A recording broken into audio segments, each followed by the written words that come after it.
পবিত্র রমজান মাসে 14টি রোজা সম্পূর্ণ হলো আলহামদুলিল্লাহ। এই ছোট ভিডিওর মাধ্যমে দেখানোর চেষ্টা করব 14 নম্বর ইফতার সিঙ্গাড়া, খেজুর, তারপর রয়েছে আঙ্গুর, তারপর আপেল, তারপর শশা, তারপর রয়েছে স্যালাড, তারপর রয়েছে জিলিপি গরম গরম, তারপর তরমুজ, তারপর রয়েছে কলা, তারপর রয়েছে শরবত।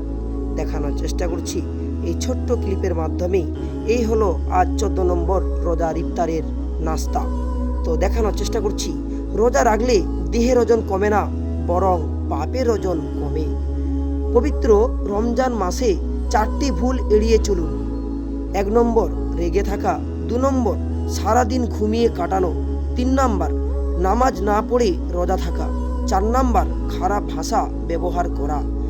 আল্লাহ সবাইকে বোঝার তৌফিক দান করুক, আমিন। রোজা আল্লাহর উপর আমাদের বিশ্বাসের একটি চিহ্ন বা প্রতীক, যা আমাদেরকে স্মরণ করিয়ে দেয় যে রিজিকের মালিক একমাত্র আল্লাহ তাআলা।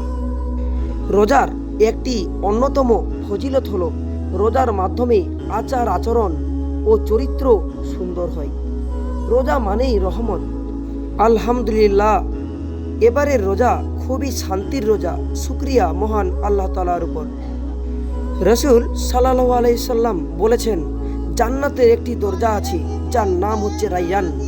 কিয়ামতের দিন এই দরজা দিয়ে শুধুমাত্র রোজাদারগণ প্রবেশ করবে, অন্য কেউ না। সহিহ বুখারী। আল্লাহ পাক যেভাবে রোজা চান সেইভাবে রোজা রাখলে তাদের সমস্ত গুনাহসমূহকে মাফ করে দেন। আগুন যেমন আবর্জনাকে জ্বালিয়ে ছাই করে দেয়, সেই রকম ঠিক সঠিকভাবে রোজা হলে আল্লাহ তাআলা তার গুনাহগুলিকে আগুনের মতো জ্বালিয়ে ভস্ম করে দেন। আল্লাহ তাআলা বলেছেন, রোজাদারের জন্য পুরস্কার আল্লাহ তাআলা নিজেই দেবেন।